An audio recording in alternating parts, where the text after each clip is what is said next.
Amém. Bom dia, irmãos, graça e paz, em nome de Jesus, amém? Amém, meus irmãos?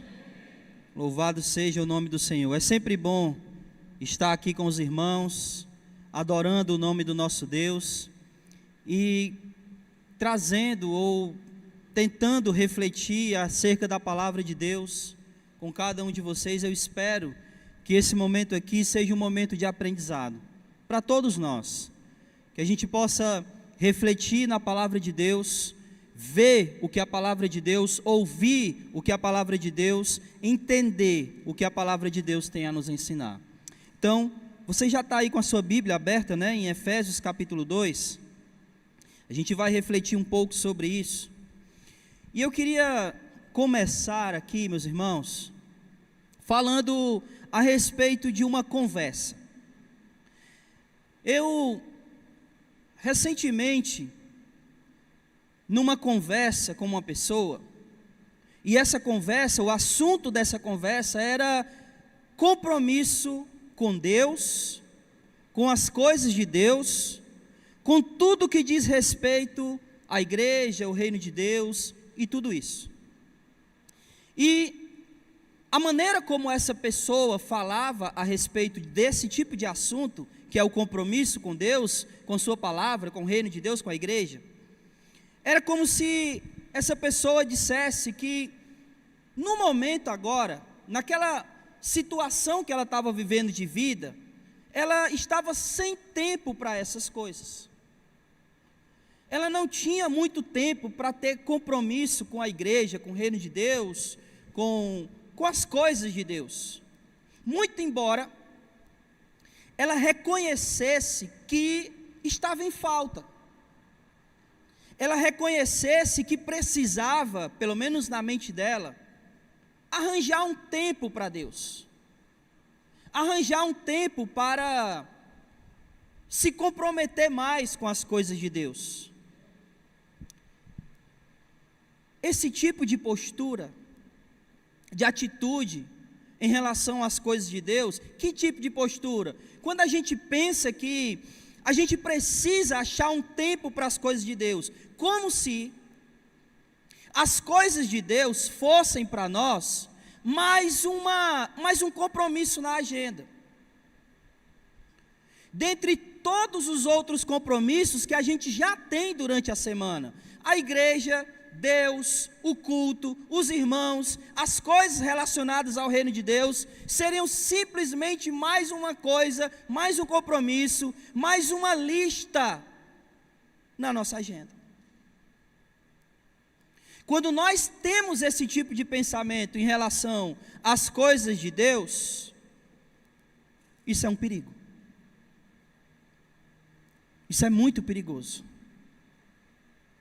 Porque pode nos levar a ter um entendimento de que quando nós fazemos algo para Deus, nós estamos fazendo um favor para Ele.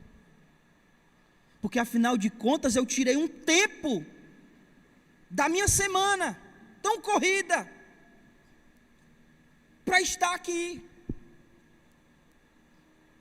Eu poderia estar usando esse tempo para fazer outra coisa, mas não, eu tirei esse tempo aqui para Deus. Olha como Deus aí está sendo privilegiado. Ele tem até um dia na minha agenda. Então esse tipo de atitude, de postura, ela é muito perigosa para nós. E eu penso que quando a gente age dessa maneira, é porque uma coisa aconteceu em nosso coração. E o que aconteceu foi que nós esquecemos de algo muito importante. Nós esquecemos de quem éramos e principalmente esquecemos do que Deus fez por nós. E isso é tão interessante que, quem lembra da parábola do filho pródigo? Levanta a mão aí. É interessante que o filho pródigo estava lá, né? Na casa do pai. Ele tinha tudo que ele precisava? Tinha. Mas aí ele diz: eu quero o que é meu. E aí ele vai lá, né? Confronta o pai dá a parte dele da herança e ele vai. Ele esqueceu quem ele era, ele esqueceu aonde ele estava, ele esqueceu de onde vinha tudo que ele possuía.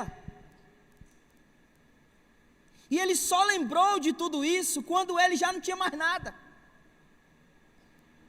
E aí ele lembra de quem ele era, de quem o pai representava que ele era, representava para ele, né? Que influenciava no que ele era. E aí ele volta. Então, quando a gente esquece de quem nós fomos,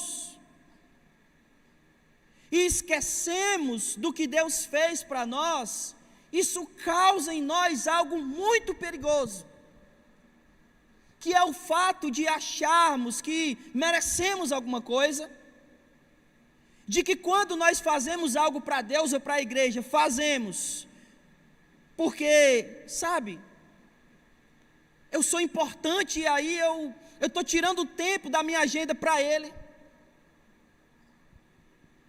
Então isso é muito perigoso. Esquecer quem nós fomos e esquecer o que Deus fez por nós, isso é muito perigoso. E é por isso que nesses dias que está sendo pregado aqui para vocês, a respeito das verdades de Deus, ou a verdade de Deus, ou lembrada as verdades de Deus para você, isso é extremamente importante. Eu quero que você entenda que, pronto, na hora da ceia, quando Paulo está escrevendo aos Coríntios, dizendo que ele recebeu do Senhor, o que ele também entregou aos Coríntios, aí ele diz assim: olha, fazer isso em memória, lembrança. Paulo escrevendo aos Colossenses, capítulo 3, versículo 1, na última parte do versículo, ele diz o seguinte: para mim não é difícil escrever as mesmas coisas, e isso vos dará segurança. Lembrar de tudo isso nos traz segurança. E quando eu falo de lembrar quem nós éramos, eu não estou dizendo, entenda isso, eu não estou dizendo que a gente deve ficar remoendo o passado para nos culpar por algo que Deus já nos perdoou. Não é isso. É simplesmente saber quem eu era, quem eu fui e o que Deus fez. E esse texto que foi lido, e a gente vai trabalhar ele hoje de manhã, Paulo está fazendo exatamente isso aos Efésios.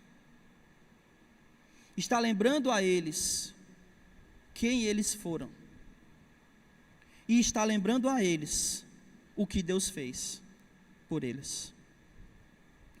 E ao mesmo tempo, ao fazer isso, Paulo está protegendo eles de um possível entendimento errado ou de um esquecimento, que é perigoso.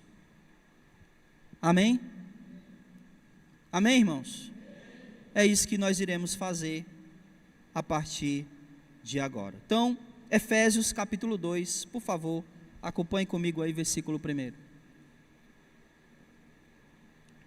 Diz assim: Ele vos deu vida, estando vós mortos em vossas transgressões e pecados. O que Paulo está fazendo aqui no versículo 1 é introduzir o assunto. Ele disse: Ele vos deu vida, estando vós mortos. Como um bom judeu, ele está fazendo exatamente o que ele sempre foi ensinado, ou o que ele cresceu aprendendo. Se você, por exemplo, pegar o livro de Gênesis, vai estar assim, ó: no princípio Deus criou os céus e a terra. E aí a partir do versículo 2, ele vai descrever como Deus fez isso. Quando ele, lá em Gênesis ainda, capítulo 1, versículo 27, diz que Deus fez o homem à sua imagem e semelhança, e no capítulo 2 ele vai descrever como Deus fez isso. Então Paulo está fazendo a mesma coisa aqui. Ele diz: Ele vos deu vida estando vós mortos. E a partir do versículo 2, ele vai dizer qual era essa condição de morte. E a partir do versículo 4, ele vai dizer o que Deus fez para dar vida ao homem. E no versículo 10, ele vai concluir dizendo qual é o propósito dessa vida. Então, só para título de entendimento, para a gente entender melhor, está dividido assim: versículos 2 e 3, Paulo está falando dessa morte, dessa condição a qual os efésios estavam. Do versículo 4 ao 9, ele vai falar sobre essa obra de Deus, essa vida que Deus deu e como ele deu essa vida. E no versículo 10, ele vai dizer o objetivo, o propósito dessa vida que Deus deu. Então, está dividido assim. Então, vamos lá, vamos começar. Versículo 2. Ele já, no versículo 1, já deu ali a condição deles. Vocês estavam mortos. E aí agora ele vai dizer qual o motivo dessa condição, por que é que eles estavam mortos. Versículo 2: nos quais andastes no passado. Preste atenção. Os efésios, eles não estavam mortos só porque eles pecavam. Eles estavam mortos porque eles caminhavam no pecado. Eles viviam no pecado. Não era simplesmente porque eles cometiam pecado aqui e ali. Não, essa era a vida deles. Eles andavam por isso, isso era uma condição. Era como eles andavam, era para onde eles estavam indo. Eles andavam assim, viviam assim, caminhavam assim, se dirigiam dessa maneira. O caminho deles era um caminho de pecados. Não era um simples ato de errar, era uma vida de erro. Não era simplesmente cometer um pecado, mas era viver uma vida pecando. Essa era a condição que tornava eles mortos. E isso é uma coisa que eu quero chamar a sua atenção, porque lá na frente, quando ele estiver falando de vida, ele vai usar a mesma palavra. Mas a palavra que eu quero chamar a atenção é, nos quais andastes. Vocês estão andando nisso, vivendo nisso, caminhando nisso. A vida de vocês é essa. É isso que Paulo está dizendo a eles. Essa é a condição de vocês.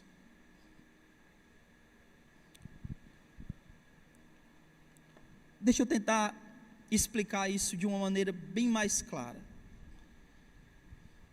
Todo mundo aqui, eu acredito que a maioria tem uma profissão, não tem? Sim ou não? Mas isso é o que você é? Sim ou não? Sim ou não, irmãos? Não. Isso é o que você faz. Então o que Paulo está falando é a mesma coisa. Imagine que o que você faz é o pecado. Mas não é isso que ele está dizendo. Ele está dizendo que é o que eles são. Ou eram, no caso, né? O que vocês são é pecadores. Vocês são mortos. Esse é o caminho que vocês andavam. E ele continua: vocês estavam mortos nos vossos pecados, nos quais andavam no passado, no caminho deste mundo, no curso desse mundo. Vocês já viram um rio? Sim ou não? Eu acredito que sim, né? Se você pegar um galho e jogar num rio, o que vai acontecer com o galho? Ele vai ficar paradinho lá? Ele vai o quê?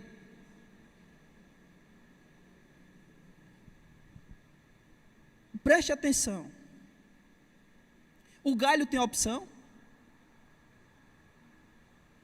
Você jogou o galho lá no rio, ele tem opção? Ele diz assim: olha, eu vou ficar parado aqui e não tem rio que me leve. Sim ou não? Claro que não. O que Paulo está falando é basicamente isso. Você seguiu o curso do mundo. Você simplesmente ia. Você estava numa condição, porque, olha, presta atenção, qual era a condição deles? Qual era a condição, meus irmãos? Morte. Um morto tem vontade. Ele simplesmente ia com o curso do mundo. Vocês andavam segundo o curso desse mundo. Vocês eram como se fossem simplesmente arrastados. Essa era a condição de vocês. Paulo falando para eles. Vocês andavam segundo o curso deste mundo, segundo o príncipe da potestade do ar. Eu não vou nem me alongar muito aqui. Paulo está falando do diabo. Vocês andavam segundo o príncipe da potestade do ar, do espírito que agora age nos filhos da desobediência. Meu irmão, Paulo está aqui sendo extremamente duro, pegando muito pesado com os efésios. Nesses dias de hoje, onde palavras ferem, né? E quando eu falo palavras ferem, eu não estou falando de ofensa, eu estou falando de verdade. Onde a verdade ofende, essas palavras de Paulo não poderiam ser ditas hoje, porque elas seriam consideradas politicamente incorretas. Porque o que Paulo está dizendo é o seguinte: vocês estão, ou em vocês age agora um espírito de desobediência, o que torna vocês filhos da desobediência. O que Paulo está dizendo é o seguinte: olha, preste atenção. Quando Deus criou o homem, o que ele soprou nas narinas do homem?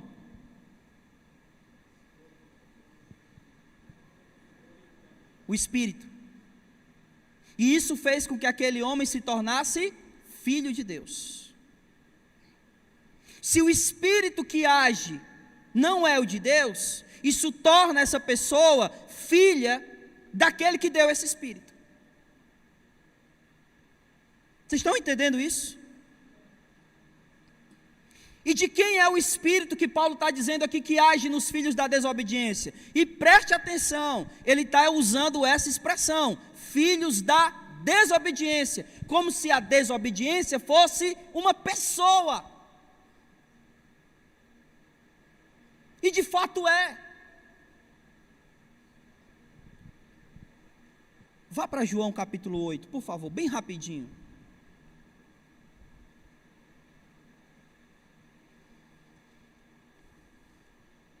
João 8.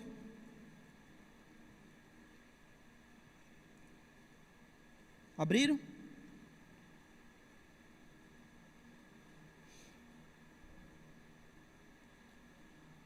Veja o que diz o versículo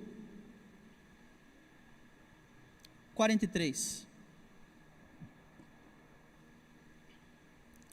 Por que não compreendeis a minha mensagem? Jesus falando aqui para os fariseus.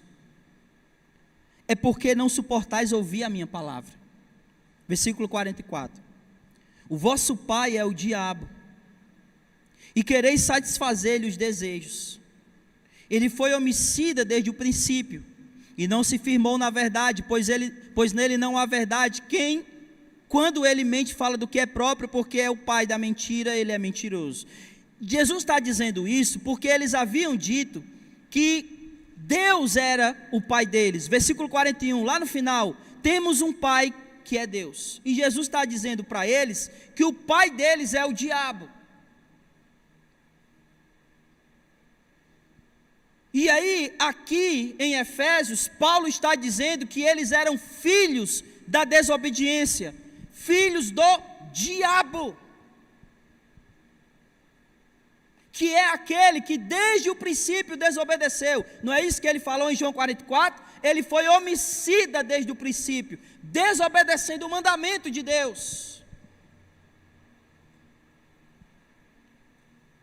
E ele é o pai da mentira.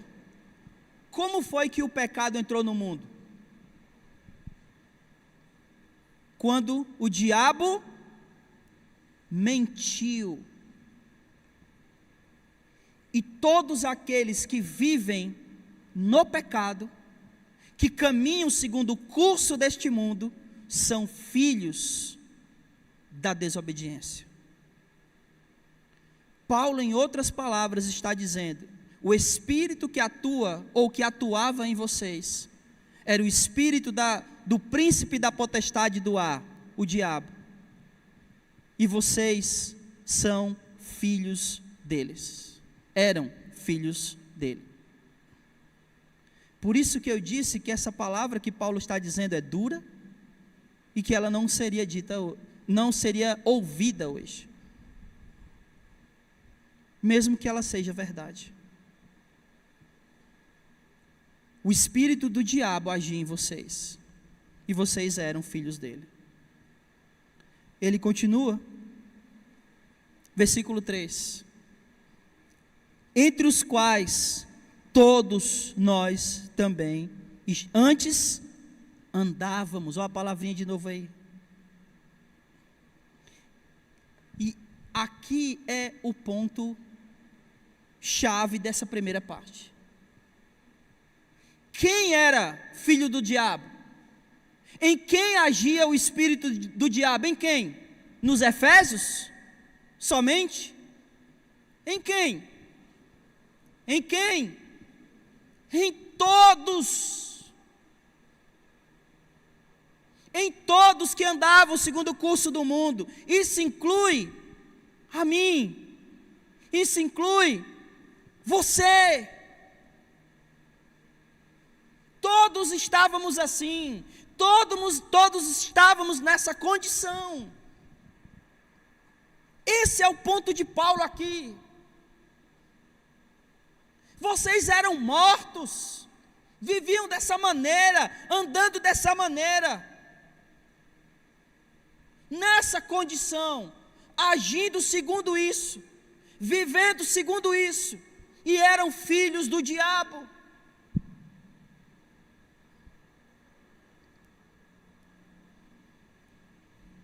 Versículo 3: entre os quais todos também andávamos antes, seguindo os desejos carnais, fazendo a vontade da carne e da mente. Irmãos, aqui eu vou fazer uma pergunta para vocês. O que é fazer a vontade da carne? Por favor, eu queria que vocês falassem. Queria ouvir o que vocês têm a dizer sobre isso. O que é fazer a vontade da carne? Por favor, vamos lá. A mentira, né? Seria fazer a vontade da carne. O que mais? Prostituição. O que mais? Oi? Fazer a própria vontade. O que mais? Não fazer a vontade de Deus. Fazer a própria vontade, não fazer a vontade de Deus, está muito genérico, seja mais específico. Cobiçar as coisas do próximo. Fazer o meu desejo, está genérico, específico. Desobediência de que maneira? É isso que eu quero que você entenda, seja específico. Pecar é genérico, de que maneira? Mentir, pronto, isso aí é específico. O que mais? ira, o que mais? Desonestidade. Sabe o que eu acho engraçado? É que quando a gente fala de vontade da carne, a gente sempre cai num erro que tudo que vocês falaram é verdade, é vontade da carne. Mas sabe o que não passa pela nossa cabeça? Porque sempre está o seguinte: tudo que vocês disseram é fazer o que é ruim, não é? É ou não é? Só que nunca passa pela nossa cabeça que fazer a vontade da carne também é deixar de fazer o que é certo.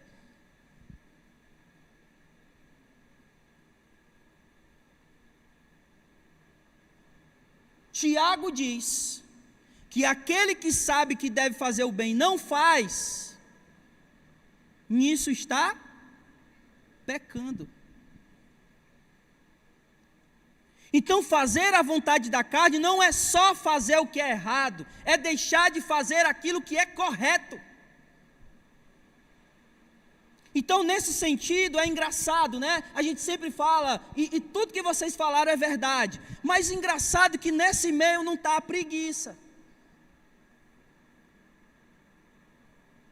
Porque a preguiça é o que nos leva a deixar de fazer o que é correto. É ou não é?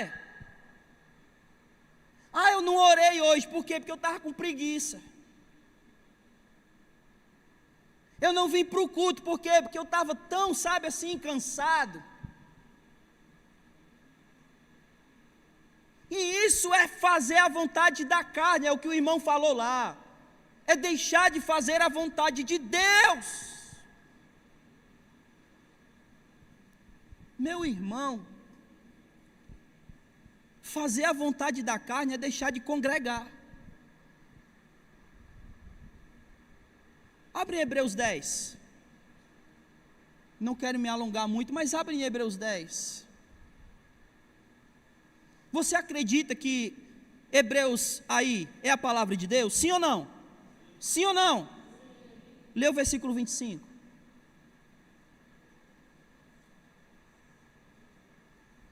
O que está escrito aí em Hebreus 10, 25? Só o começo. E não deixemos de congregar. Isso aí é palavra de Deus? E descumprir isso aí é o quê?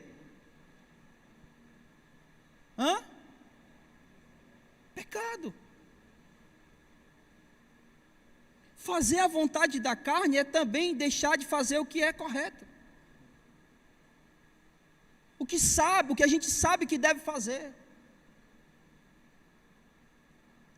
Só que a gente vai muito raso e só pensa, né? E claro, mais uma vez, tudo que vocês disseram é fazer a vontade da carne. Mas não é só isso, vai além. Não é só fazer o que é errado, é deixar de fazer o que é correto. E eu não vou me alongar muito, porque eu já me alonguei demais. Versículo 3, final do versículo 3. Fazendo a vontade da carne, fazendo a vontade da mente, ou seja, tudo que dá na telha eu faço, ou fazia, né? E aí ele diz: e éramos por natureza filhos da ira, assim como os demais. Essa vida, entre aspas, que vivíamos, seguindo o curso do mundo, nos tornava filhos da ira, destinados à ira de Deus. Essa era a condição. Essa era a condição dos Efésios, e essa era a condição de todos nós, sem exceção. Só que, como Paulo disse, versículo 4, não para por aí. Ele começa dizendo aqui agora, a respeito dessa vida, que antes não tínhamos, mas agora temos. E aí ele começa o versículo 4 dizendo o seguinte: mas Deus, que é rico em misericórdia, pelo imenso amor que nos amou. Primeiramente, o que Paulo está dizendo aqui, é o que motivou Deus a nos dar essa vida que antes não tínhamos. E o que motiva Deus a fazer o que Ele fez, a concluir o plano de salvação em Jesus, não foi nada que Ele viu em nós. Olha o versículo 4, qual é a motivação de Deus? O seu amor e a sua misericórdia. A motivação de Deus em nos dar vida vem dEle mesmo. É porque Ele ama. É porque Ele é misericordioso. E por isso Ele nos deu a vida. Versículo 5. Estando nós ainda mortos em nossos pecados, deu-nos vida juntamente com Cristo. Irmãos, a vida em Cristo é melhor? Vou perguntar de novo, porque parece que só alguns responderam. A vida em Cristo é melhor? Não, não é. E me perdoem pela pegadinha. E quando eu digo que a vida em Cristo não é melhor, eu vou explicar. A vida em Cristo, se eu digo que a vida em Cristo é melhor, eu estou dizendo que antes eu tinha uma vida boa, mas em Cristo é melhor. Mas antes eu nem tinha vida. A vida em Cristo não é melhor, a vida em Cristo é vida. Não existe vida sem Ele. Então, quando simplesmente eu digo que a vida em Cristo é melhor, é como se eu estivesse dizendo, eu tinha vida, mas em Cristo é melhor. Não, eu não tinha vida. Em Cristo é que eu tenho vida. Se eu não entender, ou se eu esquecer isso, eu posso querer sair de uma vida melhor para viver a vida que eu tinha, porque afinal de contas eu já tinha vida.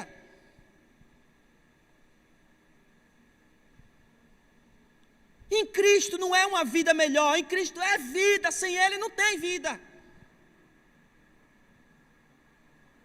É isso que Paulo está dizendo, veja o versículo 5 novamente. Estando nós mortos, deu-nos vida juntamente com Cristo. Só há vida nele, meu irmão. Fora dele não há vida. De nenhuma maneira. Nenhuma hipótese.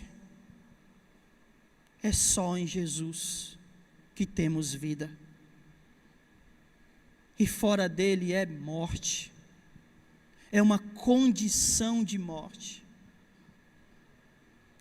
Você entendeu o que eu quis dizer, não entendeu? Para que você não saia daqui dizendo que eu disse que a vida em Cristo não presta. Não é isso que eu falei. O que eu disse é que só há vida real em Jesus. Versículo 6. Nos ressuscitou juntamente com Ele, e com Ele nos fez assentar nas regiões celestiais, em Cristo Jesus. Existe um louvor, e antes que alguém possa dizer que eu estou falando mal do louvor, eu gosto muito dele. Mas ele diz assim, ó: pois morreu a nossa morte para vivermos sua vida. Isso é verdade? Sim, mas está incompleto. Jesus morreu para que nós morrêssemos nele. E Ele ressuscitou para que ressuscitássemos nele. O que Paulo está dizendo, olha só o versículo 6, nos ressuscitou juntamente com Ele. Paulo, escrevendo aos Romanos no capítulo 6, falando sobre batismo, ele diz: ou vocês vão ignorar que nós morremos com Cristo no batismo. Então nós morremos com Ele e ressuscitamos com Ele. Cristo morreu a nossa morte, e nessa morte todos morremos. E Ele ressuscitou para que na sua ressurreição todos venhamos ressuscitar. Toda a obra de Cristo, seja a morte, seja a ressurreição, estávamos lá. Morremos com Ele, vivemos com Ele. E aí ele continua, versículo 5: e nos fez assentar nas regiões celestiais. Cristo está sentado à destra do Pai, amém? E se estamos nele, nós já estamos lá. É óbvio que isso irá se consumar. Mas Cristo nos ressuscitou, quando Ele ressuscitou. E nos fez assentar nas regiões celestiais, quando Ele se assentou nas regiões celestiais. Vocês estão percebendo que tudo é nele, meu irmão? A vida é nele, a morte é nele, a morte para a vida sem vida, né? A vida, a ressurreição, o assentar-se nas regiões celestiais, tudo é em Cristo, não existe nada sem Ele. É por isso que Paulo, escrevendo aos Romanos, ele vai dizer: porque dele, por Ele, para Ele, não existe nada fora dele. Até as coisas que foram criadas, o apóstolo João, escrevendo o seu evangelho, ele vai dizer: tudo foi feito por intermédio dele, sem ele nada do que foi feito se fez. Tudo foi por intermédio da palavra. A palavra que encarnou, a palavra que morreu na cruz, a palavra que ressuscitou. Tudo é por Ele, por meio dEle e para Ele. Essa é a verdade que nós não podemos, nem por um segundo, meu irmão, sair do nosso coração. E aí Paulo vai falar o ponto-chave de todos esses versículos, versículos 7 e 8, que é dizer que tudo isso é por meio de graça. Versículo 7: para mostrar nos séculos vindouros a suprema riqueza da sua graça, pela sua bondade, para conosco em Cristo Jesus, porque pela graça sois salvos por meio da fé, e isso não vem de vós, é dom de Deus.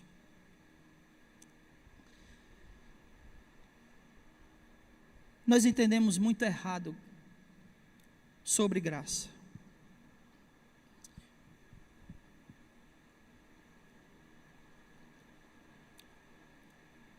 Quanto eu paguei por essa água? Eu só quero dizer para você que não foi eu que comprei, mas quanto eu paguei por essa água? Quanto eu paguei por essa água? Não foi eu que comprei, mas quanto eu paguei por essa água? Então, para mim, ela foi de... Nós entendemos graça muito errado. Nós entendemos graça como uma coisa que eu recebi, né? E que não custou nada. Eu não paguei nada, mas alguém pagou? Graça não é uma coisa que não custa nada, é uma coisa que eu não paguei. Mas ela custou.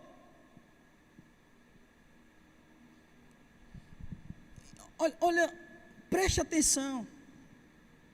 Vou usar um exemplo mais corriqueiro. Alguém te dá uma coxinha. Foi de graça? Foi de graça? Ela não custou nada? Não custou para tu.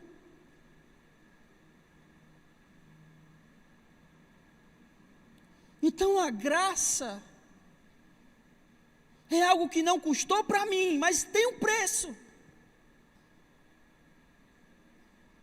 Por isso que o apóstolo Pedro, lá na sua carta, ele vai dizer que nós fomos comprados pelo Precioso sangue, não por ouro, não por prata, não por coisas que as pessoas consideram preciosas, mas pelo precioso sangue de Jesus. Custou algo. Não foi sem custo. E é essa graça que Paulo está dizendo aqui no versículo 7, que precisa ser demonstrada nos séculos vindouros. As pessoas precisam saber que Jesus pagou, que houve um custo, que custou a vida dele. Mesmo que para nós não tenha custado nada. Esse é o conceito de graça, para mostrar nos séculos vindouros a suprema riqueza da sua graça, pela sua bondade para conosco em Cristo. Porque pela graça sois salvos, isso não vem de vós, é dom de Deus.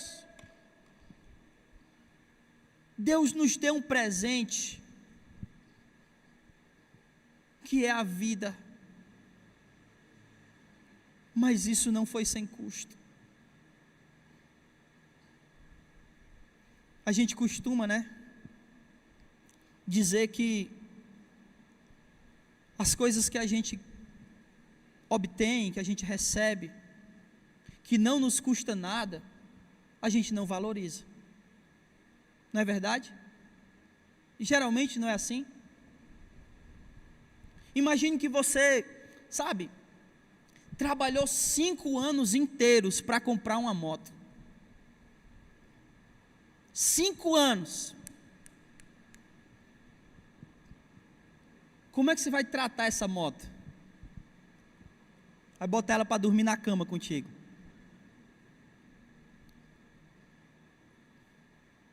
O que eu estou querendo dizer para vocês é que a gente precisa entender esse custo. Porque quando a gente entende, a gente valoriza. Custou a vida do Filho de Deus. E Ele nos deu de presente essa vida. E a grande questão aqui, meus irmãos, é o que nós estamos fazendo com ela. O que nós estamos fazendo com esse presente. Imagine que você vai para uma festa de aniversário, ou nem que seja um aniversário, mas você deu um presente para alguém. E aí dias depois você vê aquele teu presente jogado ali no canto. Como você ficaria?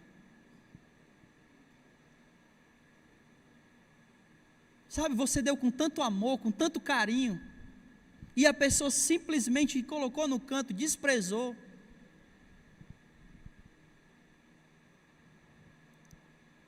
Será que a gente tem feito isso com o presente que Deus tem nos dado? Deus tem nos dado a vida.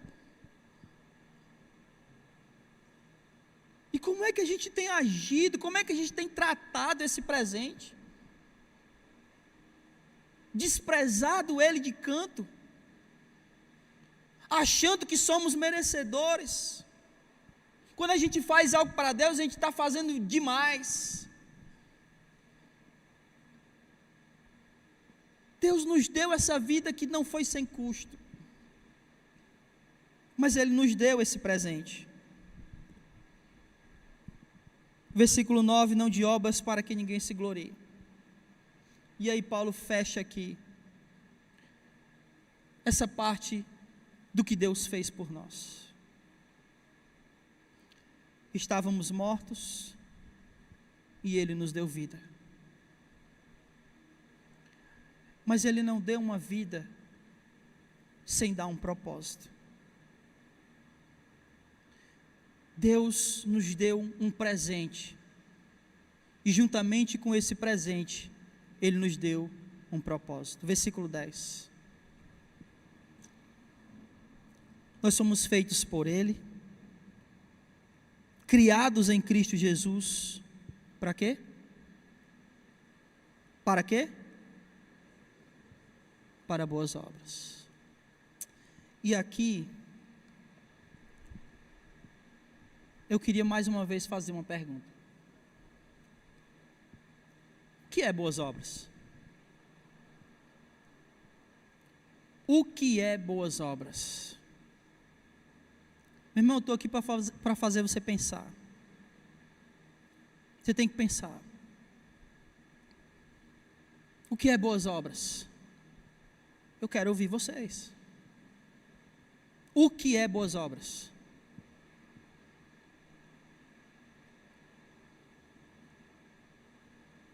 Todo mundo está preparado para ficar aqui até 5 horas da tarde? Eu estou. Paciência no trânsito. O que é boas obras?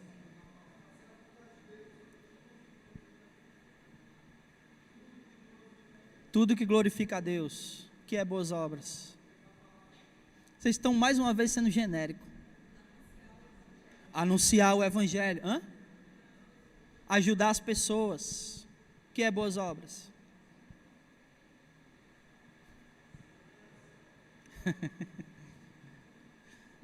Vá para Mateus capítulo 6, por favor.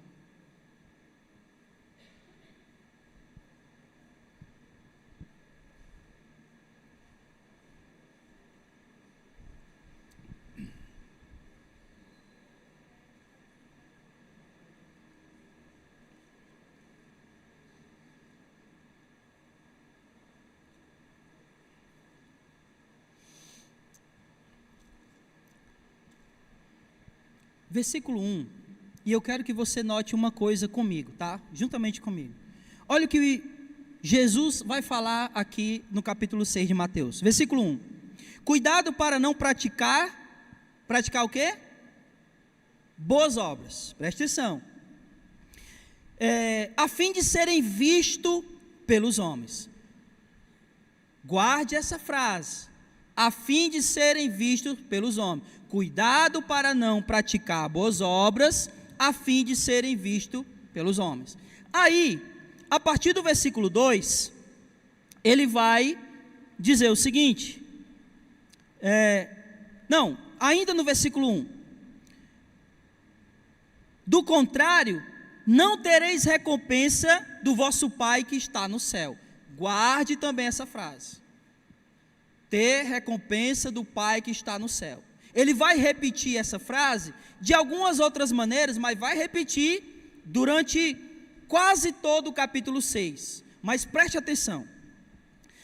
No versículo 2, ele vai dizer: quando vocês derem esmolas, aí vá para o versículo 4, para que a tua esmola fique em segredo, e o teu Pai que vê em secreto te recompensará. Preste atenção.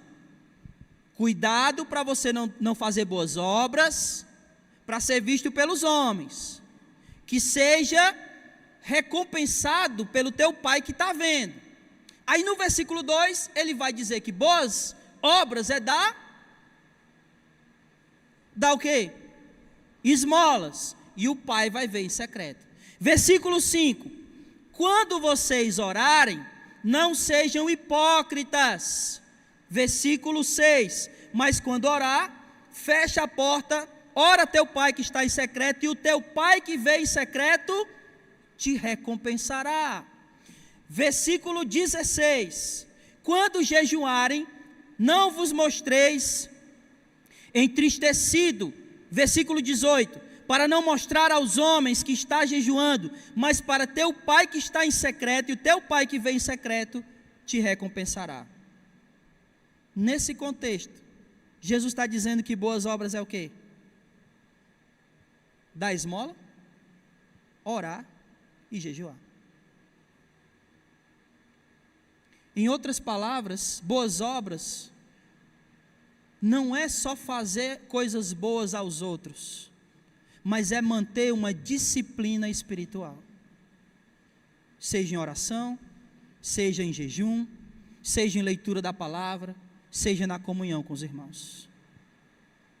Isso é boas obras. E foi para isso que nós fomos criados à imagem do Filho de Deus. Deus nos deu uma vida com um propósito e com um objetivo. Que essa vida seja vivida em função de boas obras. Seja a prática do bem ao próximo, seja a prática da disciplina espiritual para com Deus. Foi para isso que Ele nos deu vida.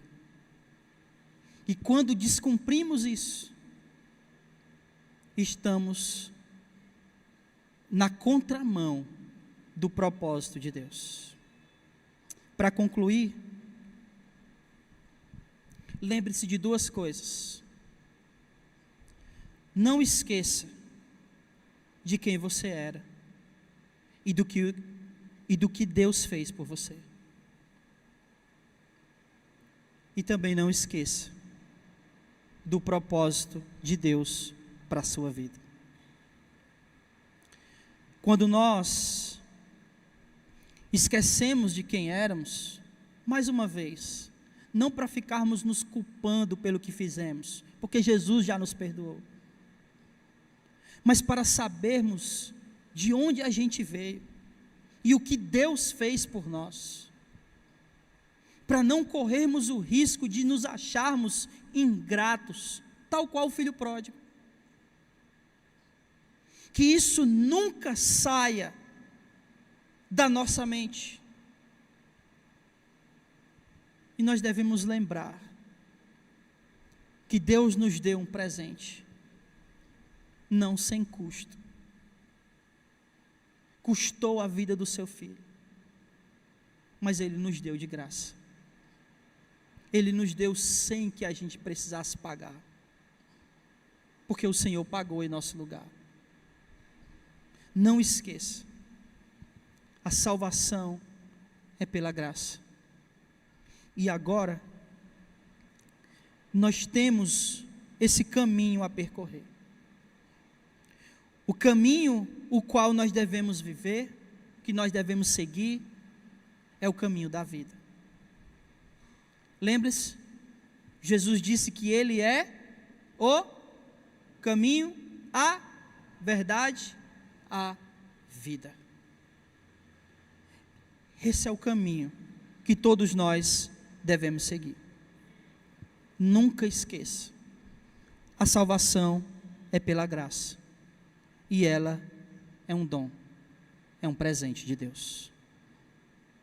Use-a bem, faça valer a pena. Que Deus assim nos abençoe.